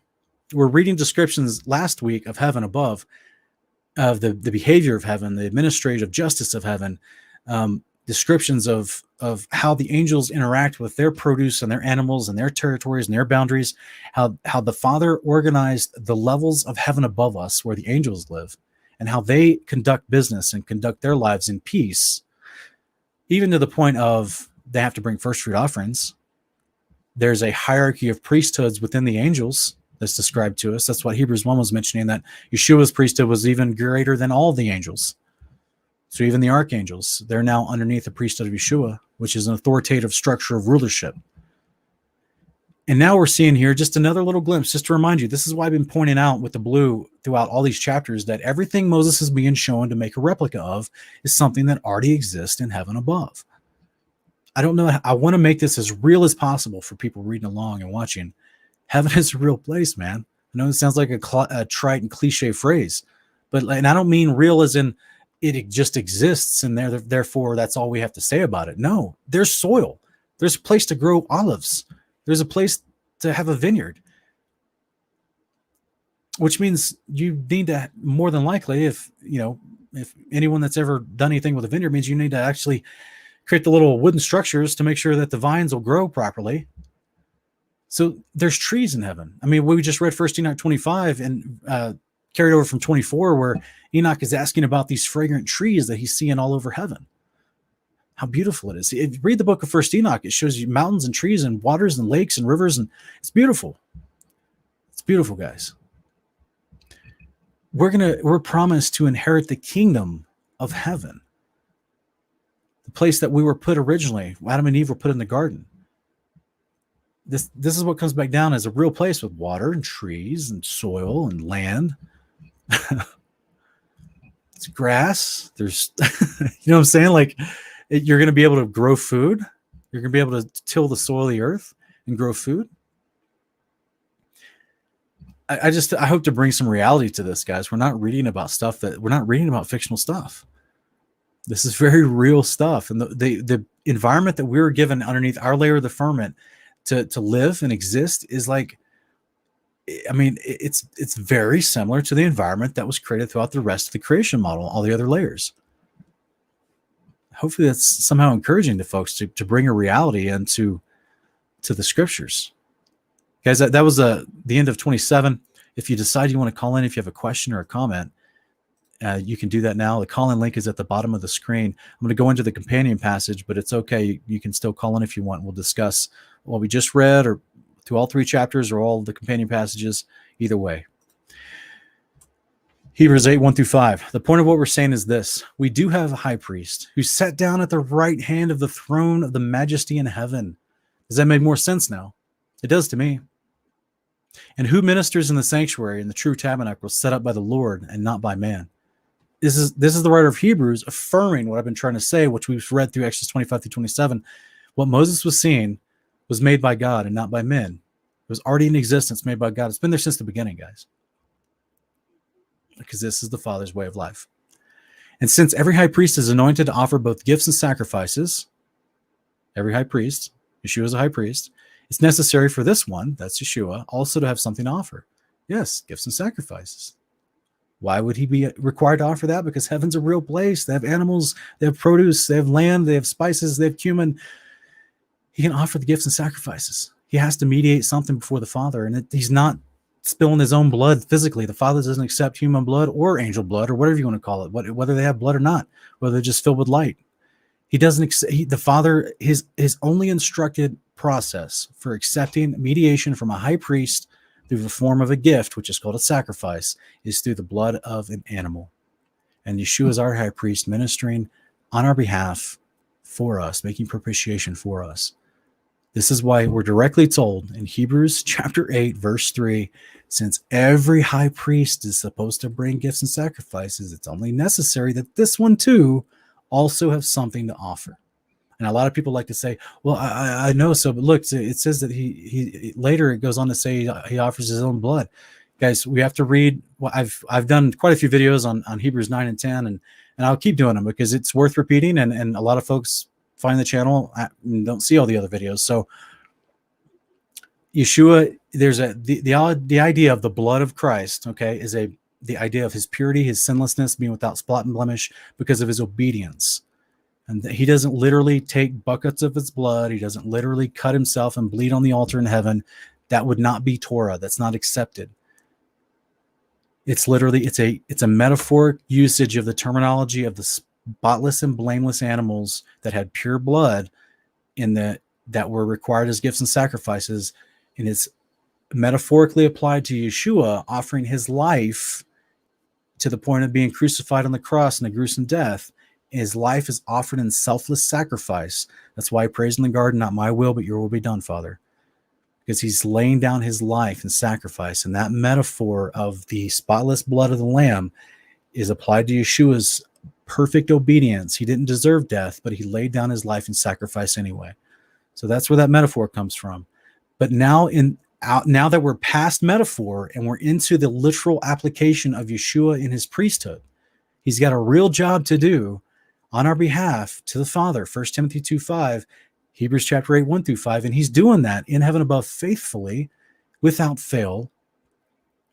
And because heaven's a real place, he has real things to bring as gifts and sacrifices. A lot of people immediately want to start typing, but Sean, we're promised in heaven there's no death. No, only humans, mankind resurrected is promised no death. Animals were never part of the covenant for there be no death in heaven. There always been a part of the covenant as far as usage for making meals of fellowship with the Father. This has always been the way. It's been the way since the beginning. So I just want to remind that verse 4 and 5 goes on to say that if Yeshua were on earth, he would not be a priest, since there are already priests who offer gifts according to the law. This is explaining the dichotomy we see further on in Ezekiel 44-47, how when the kingdom comes, also in Isaiah 66, 17-21, new Levites are chosen to minister for the people on the earth. But then inside the New Jerusalem and the Holy Hill that we just read about, there's a different type of higher level of priesthood that's over the newly chosen Levites during the millennial reign. That's Yeshua and the high Melchizedek priesthood that is a greater authority structure over the human priests of the Levites that are chosen to minister their jobs of the law to the people outside the city who are repopulating during the millennial reign. So this is why he's trying to show you the dichotomy that the earth-based mortal Levites, they've been promised forever. This is Malachi 2:4-8. They've been promised forever the priesthood on the earth amongst mankind. But between the higher level, the Melchizedek, this is what Hebrews 7 tries to juxtapose. The Melchizedek was given to Yeshua. He's ministering from within the New Jerusalem, and it's a higher level of authority. So that's why he's saying if he was outside the kingdom and he's on the earth, he wouldn't be a priest at all, because that's already been given to the Levites. So his priesthood is being ruled from within the New Jerusalem, going outward as authority over everything. It's just a slight delineation of differentiation of authority structure. But it's also the Father it's showing you we need to understand the difference between a mortal person and a glorified resurrected saint, which is why I always talk about the resurrection so much on this channel. So verse 5, the place where they serve is a copy and shadow of what is in heaven. It directly tells you. This is why Moses was warned when he was about to build the tabernacle. See to it that you make everything according to the pattern shown to you on the mountain. So it's even repeating what we read earlier just to kind of drive that final point home. Guys, if you have any questions, that was the last pairing that we had there. If you have any questions about anything we discussed, you're welcome to call in. I'll take one or two questions, and I can answer a couple in the chat as well. But we're already running an hour and 23 here, so I'll make these fairly short.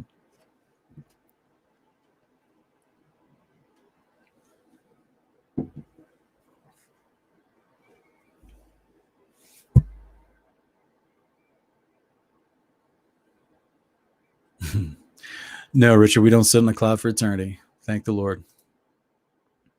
No clouds or harps, Gerald. That's right. Thank the Father.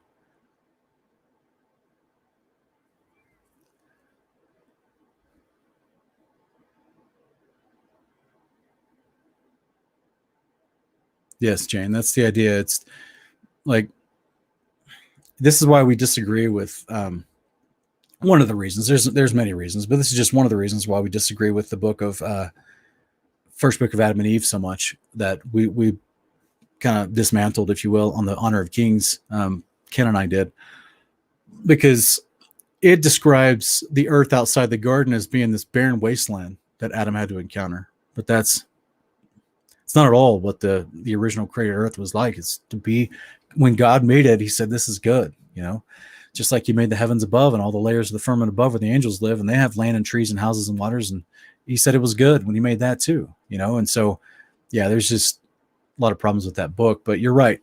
Earth is just not as pure as the levels above because it's been corrupted. This is why our behavior directly correlates to the creation of the environment that we were put in. That's why we have in was it 2 Chronicles 7:14, if my people who are called by my name would turn from their wicked ways and seek my face, and I would heal their land. Our behavior is directly correlated to the land. This is why when Adam's behavior changed and he transgressed the commandment, he could no longer stay in the land. So, and this is also why, in my understanding of the kingdom of the garden that is becomes back as New Jerusalem, and why it's retracted from the earth, is because it was the land itself was still on the ground when the flood happened, and so it got defiled.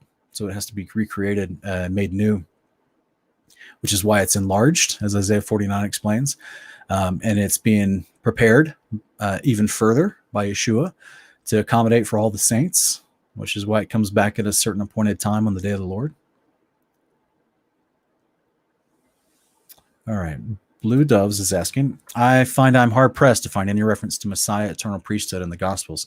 Why didn't he mention this? He did. You just have to, respectfully, this is our disconnect in our culture, not understanding the terminology of being used and the implications of that terminology. So in John chapter 5, when Yeshua is saying that all authority has been given to the Son to judge, anyone that's a Hebrew at that time knows he's speaking that a priest judges. He did. We just have to understand the terminology. We have to get ourselves into the Torah mindset to see what was going on in the Torah. Who judged in the Torah? The priests did. So the Son will be made a judge over all of mankind. He's a high priest over all of mankind.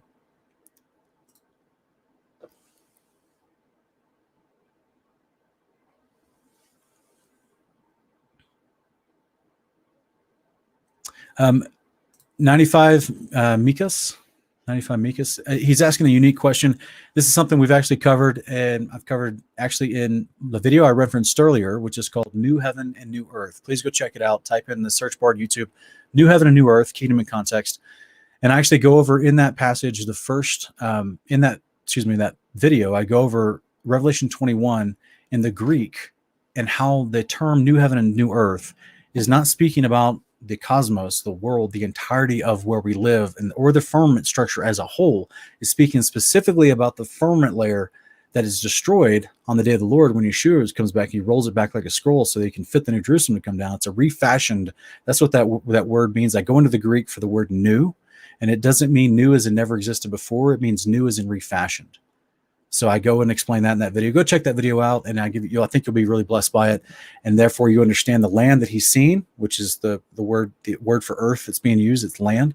Comes down through the refashioned firmament, the refashioned land, which is the New Jerusalem. The refashioned firmament comes down. This is like the candlestick example I tried to show earlier.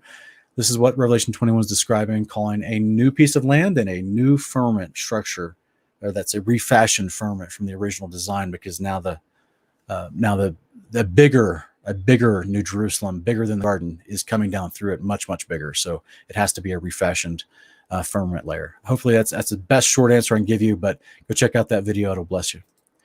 All right. We got a couple of people calling in. I'm going to bring in I'll bring in Christian first. He called in first. Hey, Christian, what's up, brother? Hey, I hope you're doing well. Shabbat Shalom. I was just wondering, Shabbat Shalom. You said something about the Pharisees that was really interesting, which I 100% believe that makes sense. I mean, I don't think they just, were like, oh, he's not the Messiah, I don't know who he is. They definitely knew who he was. But I looked it up while you were talking about it, and I saw the Mesocratic text was like between 7th and 10th AD from what I could find. And the Pharisees kind of, at least from what I could gather real quickly, they disappeared after, I want to say around the destruction, but they influenced rabbinical Judaism. So were you saying that, because I 100% believe it sounds similar to the Catholic Church, they lied, twist stuff, and hid stuff. But do you think that when you say the Pharisees removed scripture, are you referring to that time period as well? And then later on with the Mesocratic text, they just, both. They kind of took from that and hid stuff? Yeah, both.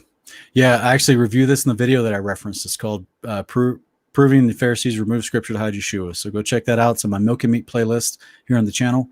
And I actually go through all the examples. I even go through writings from Irenaeus as well as Justin Martyr in the 2nd century AD, because they're calling out the leaders of the Jews of that day. So remember what the word Pharisee was. It was a sect of Jewish leadership that was both connected with the priesthood as well as politically, right? And liaison to the Romans. So after Jerusalem was sacked by the Romans and destroyed, that leadership group was then just dispersed wherever the other people were dispersed. Doesn't mean that they went away. Doesn't mean that they stopped trying to exert their authority over their own people.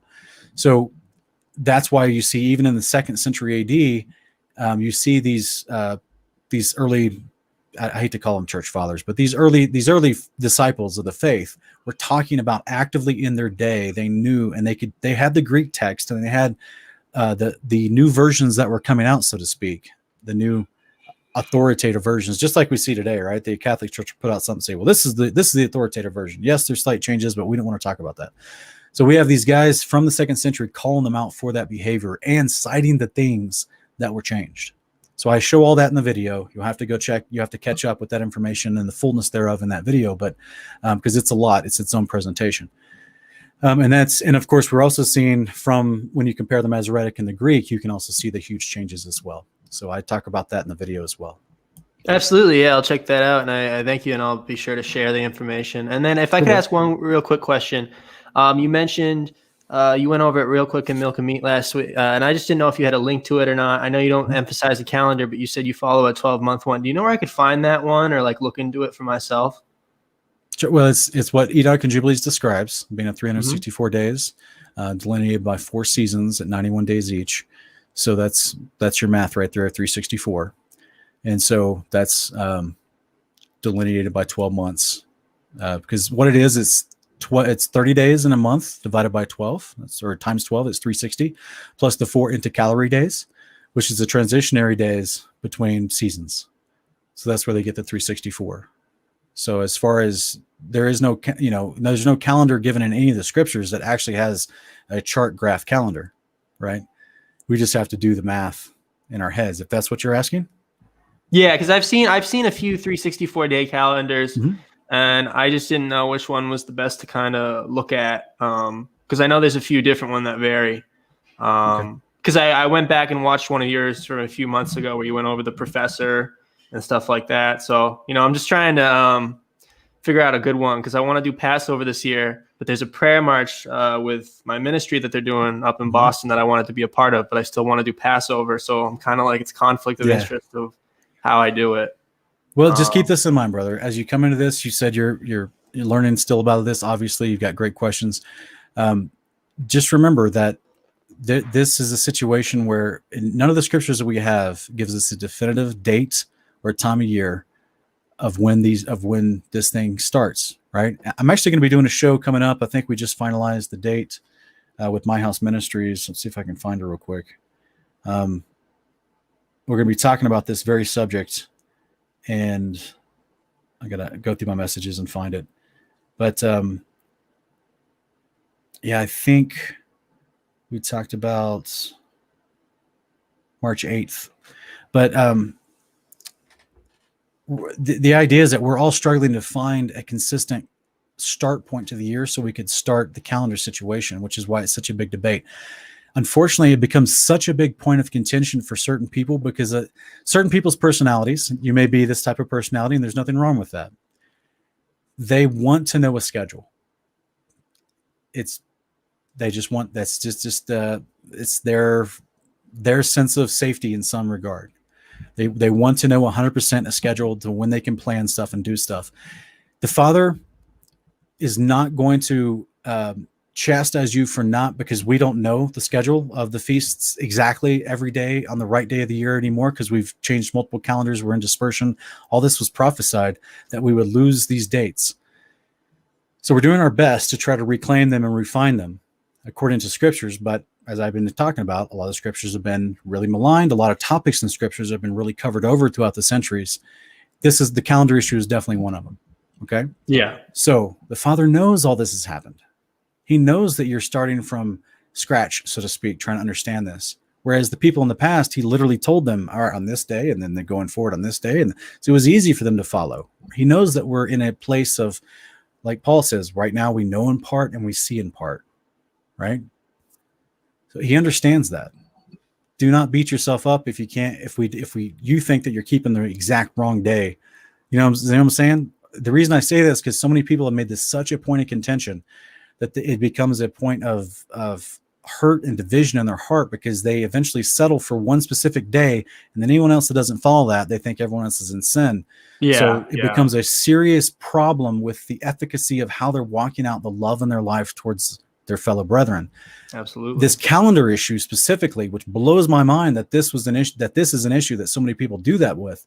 But this is one of the issues that so many people do that with. I'm not saying you're doing it. I'm just saying, as you research this stuff and you run into the same problems and hurdles that everyone else runs into with the lack of information, guard your heart. Don't fall into that camp. Remember 2 Chronicles chapter 30. They kept Passover. They weren't able to keep Passover because the priests weren't even ready and purified.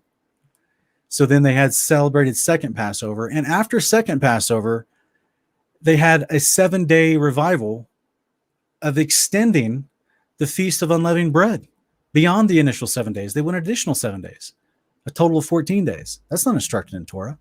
The Father blessed them anyway. They're keeping it not on the first, they're keeping it second Passover, and they're extending the feast days by an extra 7 days because they were just enjoying the Father. And he blessed them for it.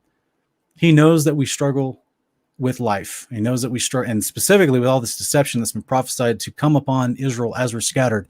He knows the situation we're in. So just, I would take it with a measured faith, where you approach this with a measured, tempered investigation, so that your heart doesn't run into this staunch religiosity that surrounds this topic of people trying to find the exact day of all these feasts, because it drives some people mad.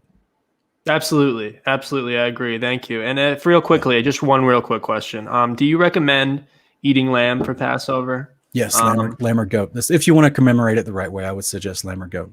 Hey, you're welcome to stick around, though. If you want to, I'm going to bring in Jace, but you're welcome to stick around and talk if you'd like, brother.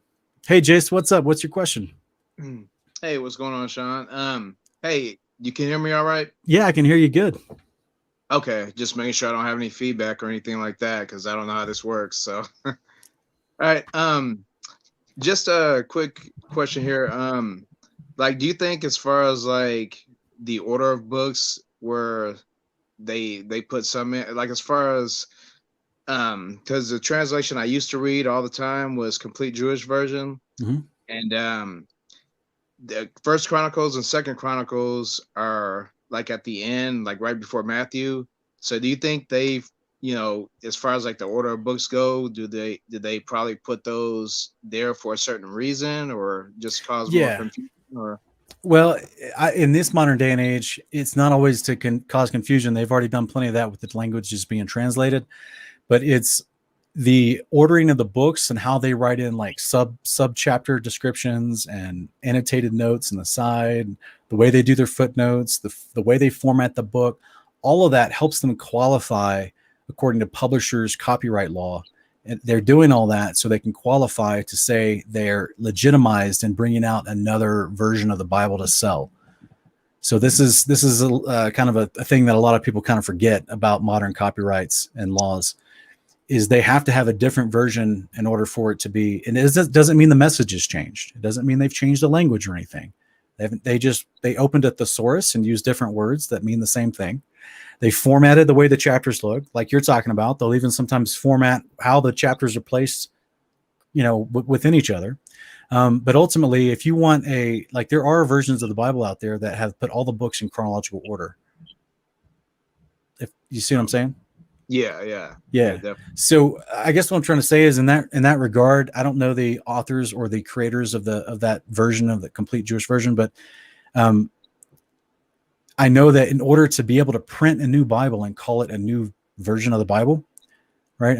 Not a new translation, but just a new version, is they have to format it differently and go through a bunch of different requirements for that. So that's what I'm thinking is happening there. And there are online resources that put all the books chronologically as far as the events that are happening. They do their best because some of the books overlap with the events that are happening, but they do their best. And I would encourage, if you want a chronological display of all the books, there's some of those online.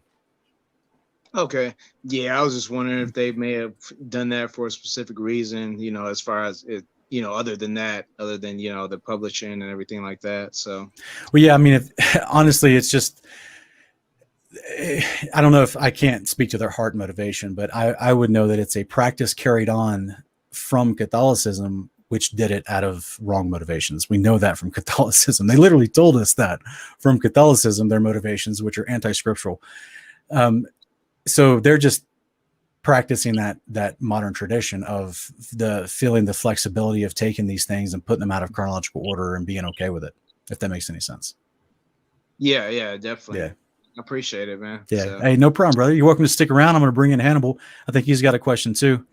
Yeah. Hey, what's up, Hannibal? Shabbat Shalom. Shabbat Shalom. And funny that my question is pretty much has something to do with the previous brother's question. It's regarding the translation. So you've mentioned that they had the Septuagint back then, the disciples, but the languages, I've been kind of wondering if they maybe use an Aramaic or Hebrew version that the Pharisees destroyed around 70 AD or even before, when they started noticing that so many people were converting.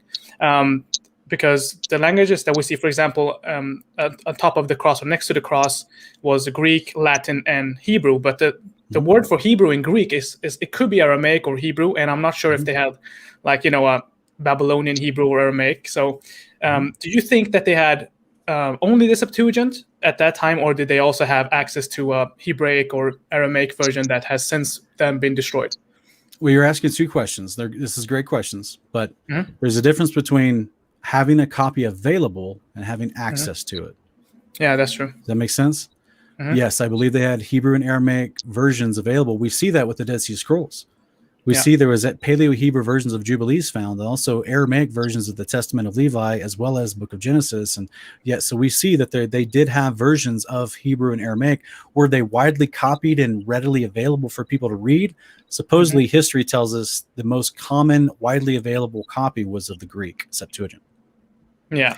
That's why when you go into the modern New Testament today and you look at the translated from the Masoretic to the English, and you look at what they did keep in the Masoretic, and you see certain passages that you go to try to find where the New Testament authors are quoting the Old Testament and it doesn't line up, go check it in the Greek and watch it line up. Yeah, exactly. That has been my experience too. And same thing with some of the findings that we found in the Dead Sea Scrolls, that they more often than not match the versions of the Greek Septuagint that we have left today. Yeah. But I was wondering, since I suspect that Yahushua or Yeshua read in Aramaic or Hebrew in Luke chapter 4, I think, and when he went into the synagogue to read the part in Isaiah. But he could have been reading in Greek. I just don't know. Do you have any good resources of where to begin researching what type of scriptures the early disciples had? I suspect that the Gentiles that they were converting were reading the Greek Septuagint, but I was wondering if the disciples closest to our Messiah was reading in Aramaic or in another language.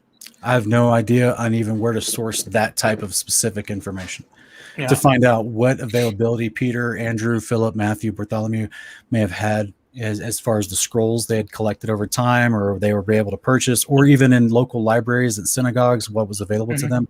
Unfortunately, I've never seen any information documenting that kind of stuff, even on Jewish sites like Chabad.org.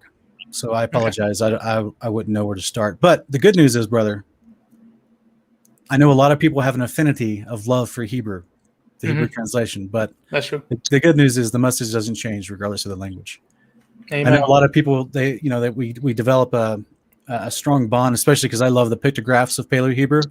But we develop a strong bond for the idea of the complexity of Hebrew and how cool it is. Literally, the book of Jubilees, chapter 12, says it's the language of creation. So I think it's beautiful. It's the language of heaven. But at the same time, Father was the one that gave us all the languages in Genesis 11. So he knows his truth can be communicated in all those other languages too. So this, in my opinion, is why we have the wonderful example of Acts 2 with this gift of the Holy Spirit for the gift of tongues, which doesn't mean babbling, but means to be able to translate the languages supernaturally. Since he installed the languages in us supernaturally, he gave us the remedy for that as well through the gift of the Spirit.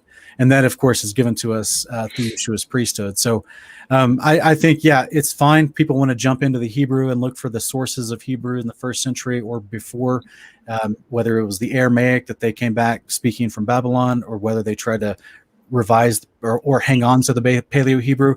My question is, in 2 Ezra chapter 14, when Ezra is commissioned to rewrite all the books for preservation, what did he write them in? Aramaic or Paleo Hebrew or Greek? Good question. You know what I'm saying? We don't know.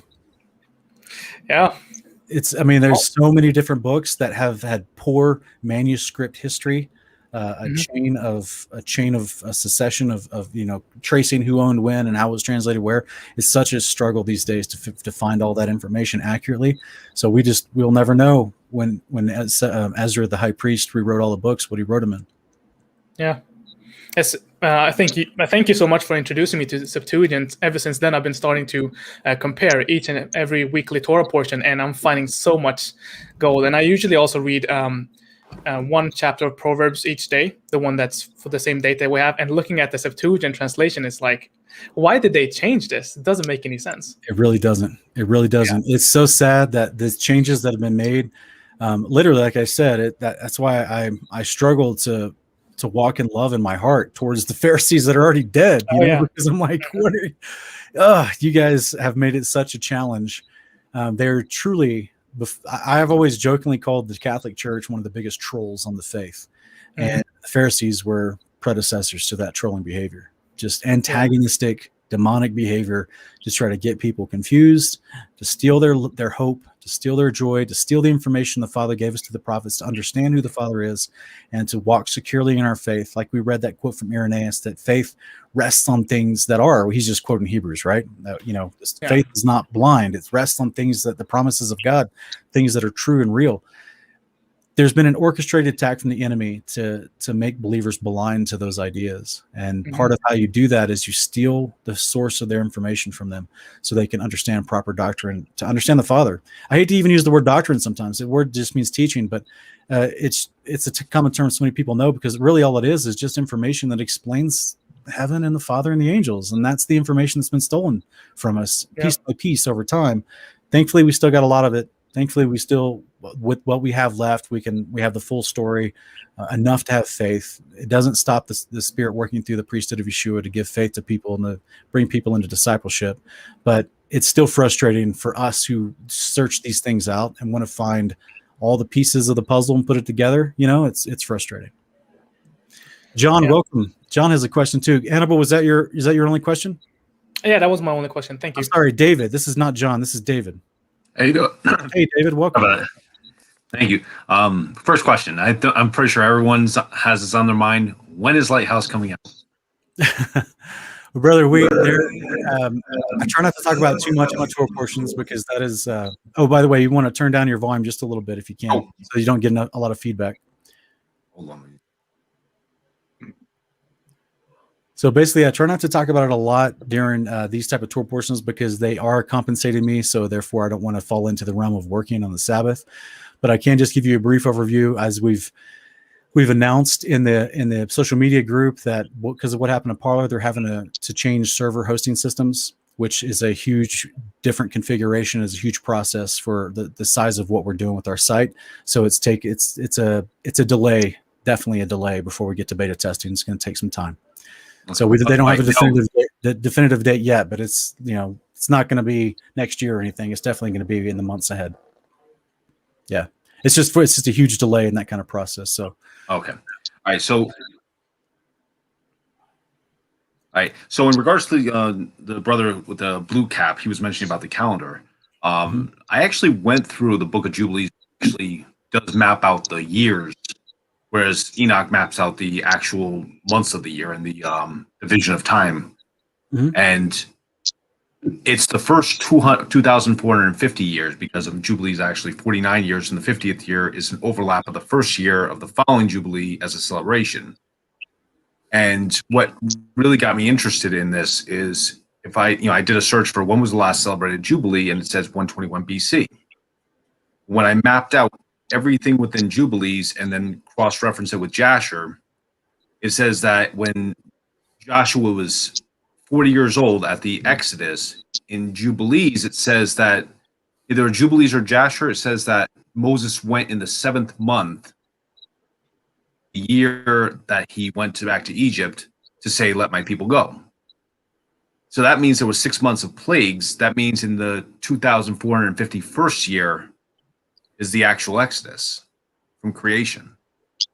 And then 2 years later, when Joshua commanded the sun to stand still, he was 82 years old. Sure hey, brother, can you hear me? David, yeah, I can hear me. Okay, I think there might be a slight delay. I just want to make sure that I can hear you. I want to make sure that the crowd watching can follow what you're talking about. You made a statement about a number of your calculations from comparisons of the different passages as far as an Exodus from creation. What did you mean by that? No, from Genesis, from the beginning of creation, from when the Creator created everything in 6 days and rested on the 7th day. From that time until the end of Jubilees represents the first 50 Jubilees. And a Jubilee is 49 years. Right. So that would represent 2,450 years.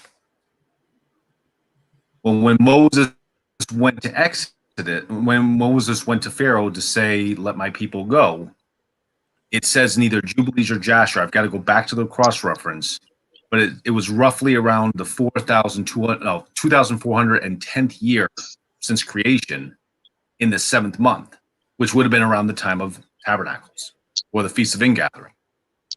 Okay. So for 6 months after that, up until the time of the Passover, the first Passover that was celebrated, that would have been about 6 months, and that would have been the 2,411th year. Joshua was 40 years old at the Exodus. And then 40 years later, when Moses passed away, and he basically was anointed, he became the person that would bring the Israelites into the Promised Land. And then 2 years later, which would have been 2,453 since creation year, that was when he commanded the sun to stand still. That actually happened to be when the extra calendar days came in, the extra solar year calendar days came in. And what's interesting, if you go back from 2020, which was we just passed, which is a leap year, and you keep on going back years, it goes perfectly to 1393 BC. David, that's really interesting, brother. What I would suggest you do is make a calendar or make a timeline. I already did. I already made it out. I already made it out in Google Sheet. It has every year from creation up until which is now the 120th Jubilee we're in. Okay. Well, you're welcome to send that to me if you like. It's kingdomincontext@gmail.com. Yep, I'll I be got that. happy to take a look when I have time. And because what you're explaining right now without any kind of illustration, very hard for the audience to follow. No, I understand that, but I'll actually send you an invite link so you can see the actual spreadsheet, because it is a Google Sheets spreadsheet. Okay, cool, brother. That's cool. Yeah, I'll take a look at it. All right. Cool, brother. All right, shalom. Well, thanks, Yeah, guys. that'd Did be you cool. want to have any other questions before we go? I just wanted Nope, to I'm say good. that'd be really cool to see on the Facebook group or something. I'd love to get a look at that. Yeah. The cool thing about that, when you put it into chart form, it takes time to do that. That's why you see me sometimes make charts and graphs and things. And it also gives people an opportunity to check your work, so they can see where you're pulling these ideas and how you're doing the math and that kind of. It's really important for people to grasp fully what you're trying to say. So yeah, kudos to David trying to express that, just through words right now. But guys, I appreciate you asking questions and calling in. I'm at the end of the broadcast. If y'all have any last questions, I didn't see any in the chat right off the bat, but otherwise we are going to end the show. I think I saw West Blaze posting a question earlier, but maybe it was answered in the comment section. I'm not sure. West Blaze. I don't see it. I see him talking about meatballs. Unfortunately, the only way that my particular studio, it only lets me see so much history of the chat. I don't get to scroll all the way back up. Mm-hmm. Yeah, I can't even scroll that back that far up either. So, oh well, I tried. No worries. West Blaze, you got my email, my messenger. You can ask me questions anytime, brother. All right, guys, I'm gonna release from the studio. Yeah, Shabbat Shalom all, and love you guys. You guys are awesome. Shalom. We will see you guys next time. Calling again. All right, guys. Thanks for joining us here on Torah Portions. You guys are amazing. Great community. Wonderfully, studious, trying to learn the answers. It's encouraging to see, because this is apologetics. This is what people need. So many people need to know some of these details to make sense in their mind. Because like we read, from Hebrews and from the quote from Irenaeus today, that faith doesn't rest on imaginary stuff. Faith rests on things that we know are. That means you can validate what you know is. It sounds a little silly to say, but it's the truth. That you can't, you try to tell me that, that there's something that I should believe in, but I can't validate any part of your story. Well, then why would I ever even do that? That's not the way the Father created us. That's not the way he created the environment that we live in the firmament model. That's not the way he asks us to have faith and obedience to him. So the good news is he's given us all the evidence in life, all of the evidence in our heart and mind, and our interactions with others, and his word through the prophets to us to explain who he is and what he expects of us. He's made it very clear. It's our responsibility to search it out and read it. And that's what I just appreciate all of you that have joined us in these videos to go along that journey with me. So thank you everyone for all the kind words and support. You guys are awesome. And we will see you guys next time on Torah Apologetics. See you next week.